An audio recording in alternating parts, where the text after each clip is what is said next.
This video is on man's gravitational relationship to the grand universe.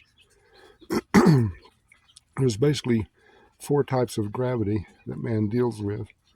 There's physical gravity, although it's divided into at least two parts: local or linear gravity, and universe gravity, which expresses itself in giant ellipses.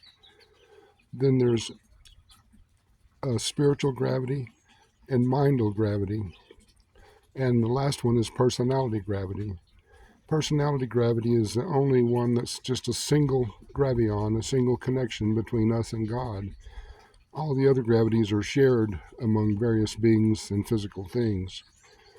So if we look at our relationship to the physical gravity, what we see is that there are giant cycles of eternity, and the energy that created us came out from the central universe long ago.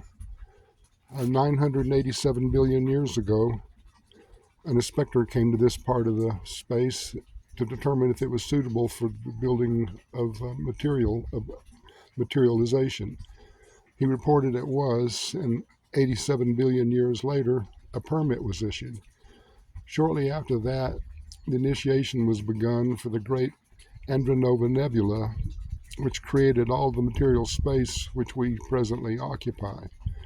Our sun was created near the very end of this, a little over the millionth sun created from this giant super nebula. So we then formed, the sun and the planets then formed. 550 million years ago, life was introduced here. It eventually evolved into us. And now those of us that seek God are seeking to return to the central universe. This would complete our first cycle of eternity. And so we're being drawn back into the God in the central creation. In the same way, the eternal sun, spirit gravity, is pulling every spirit being back to the central universe. And the mind gravity of the infant spirit is also pulling all minds back to the central universe.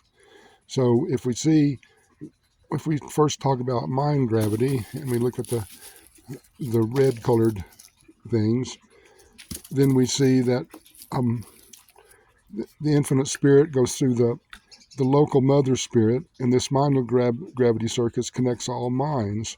So we as human beings are connected to each other through this same, as well as we're connected to the eternal Son, to Jesus, and all other spirit beings.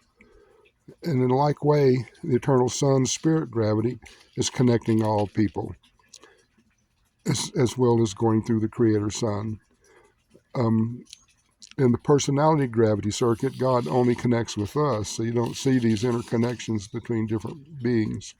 God also has the ability to use, for his thought adjusters, he uses the material gravity circuits for communication, and God uses all of those.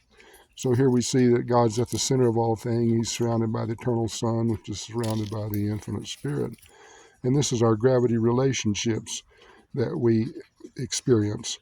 And I think it's hard for mankind to realize these different gravity circuits, so gravionics just lumps them all into one gravity, since it's really hard to determine if it's spiritual, mindal, physical gravity that we're experiencing. So this is a summation of the man's gravitational relationship to the grand universe.